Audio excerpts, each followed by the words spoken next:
push that rock with Simpson math.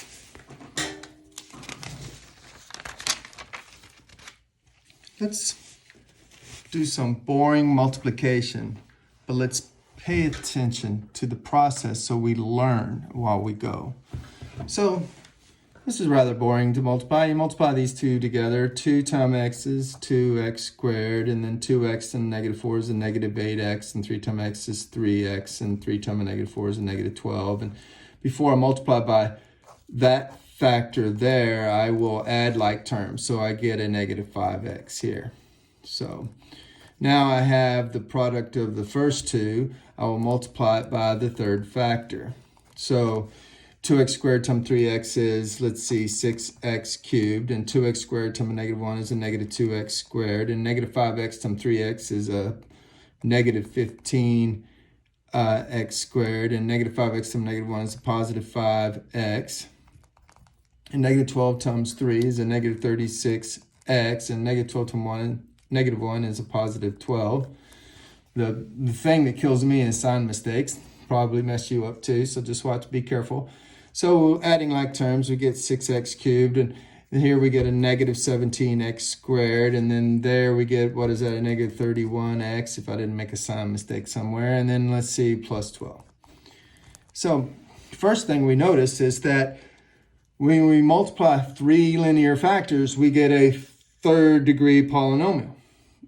Now, there could be sort of exceptions. If I multiply x squared plus 1, which some people might say doesn't factor, it does to factor to linear factors if you allow complex numbers. But if you're not allowing complex numbers, this doesn't factor.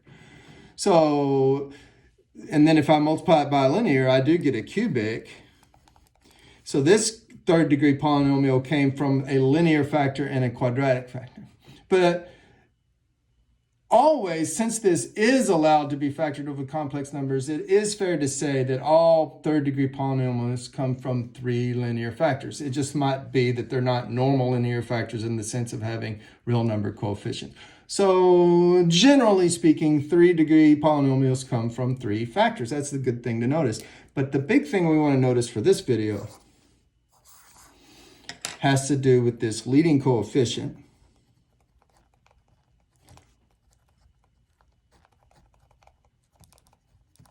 and this constant. Where does the constant come from? Well, of course, it comes from the constants. 3 times a negative 4 is a negative 12 times a negative 1 is a positive 12. Of course, it comes from multiplying the constants together. I mean, that's how we got it. We said 3 times a negative 4 to get this negative 12. Then we said a negative 12 times a negative 1 to get a positive 12. Where did the 6 come from? Well, of course, it came from multiplying the leading coefficients. 2 times 1 times 3. We went 2 times 1 to get this 2x squared, and then we took the 2x squared times the 3x to get this 6x cubed. Of course, that's where it came from. This is just so obvious if you just think about the process. And this obvious fact is what drives this theorem, the rational root theorem. The rational root theorem has 2 hypotheses. First, you have a polynomial with a leading coefficient and constant. Second, you have a rational root of the polynomial. Rational roots can be written as ratios of integers. So if this is a rational root, then P and Q are integers. And the conclusion of the theorem says the numerator divides into the constant, and the denominator divides into the leading coefficient. Why is that so obvious? Let's think about it for a minute. So we're saying that the numerator of roots will go into the constant. Sorry, I'm one-headed. So let's think about the roots. What are the roots here? Let's see, this is a negative 3 halves. This is 4, which can be written as 4 over 1. And this is 1/3. And we say the numerator, P, should divide into the constant. So the numerator, 3, should divide into 12. 4 should divide into 12. And 1 should divide into 12. Oh, yeah, that's because 3 times 4 times 1 is how we got it.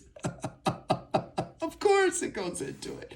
All right, we're also saying that the denominator, Q, divides in the leading coefficient. Well, so 2, 1, and 3 should all divide into 6. Yes, of course they divide into 6 because that's how we got the 6 in the first place. Yes, this makes total sense, this theorem.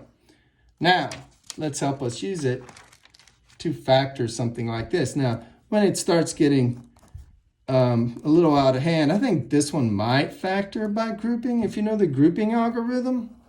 But if you start getting too many terms, even grouping can be a challenge. So a nice little trick is to use synthetic division. But synthetic division, the big question is, well, what am I going to divide by? What am I going to divide by? Well, that last theorem is going to help us.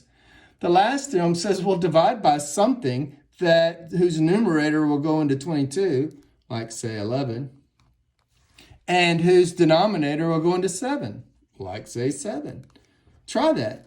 So 11 sevenths times 7, well, the 7's cancel and give you 11. That gives me 22. 7 doesn't go into 22, so this failed. 11 times 22 is some big number, but we're going to have 7 as the denominator. So big number here, and we add, this is getting yucky quick, so I'm going to give up on 11 sevenths. But what about negative 11 sevenths? Let's try that one. So let's see, you bring this 7 down. Now when I multiply by this, the 7's cancel again and leaves me the numerator, but this time it's negative, and so I get 0 here, and anything times 0 gives me 0. Then I add and I get negative 14. Look, 7 will go into negative 14. So negative 11 over 7 times negative 14. The 7 goes in negative 14 and negative 2. And negative 11 times a negative 2 is a positive 22. And I get a 0. I just found a root. This is a root of the polynomial, a rational root of the polynomial. And look, and not only that, but I found another factor. If this was a cubic, then this is 7x squared, no linear term, minus 14. So I can factor out a 7 and get x squared minus 2. And then I know that that's a difference of squares, so that's going to factor to x plus the square root of that, which is the square root of 2, and then x minus the square root of 2, because if you get a binomial from linear factors, then they must be conjugates, remember? And then don't forget that this is a root, so we get x minus the root, negative 11 sevenths.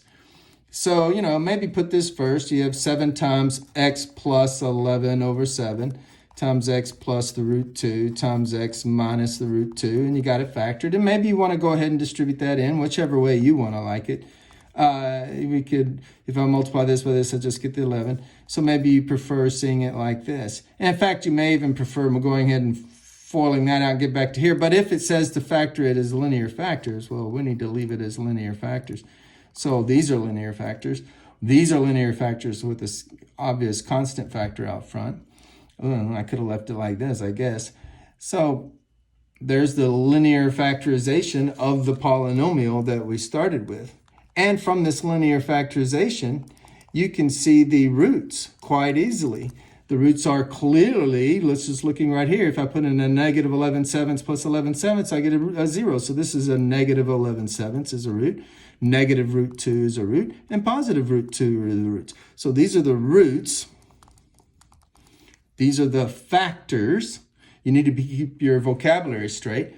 Linear factors of the polynomial, roots of the polynomial. This one is a rational root of the polynomial because it's a rational number. Are these rational roots of the polynomial? Well, no, they're not rational numbers. These are irrational roots of the polynomial. Math made simple. Add some math.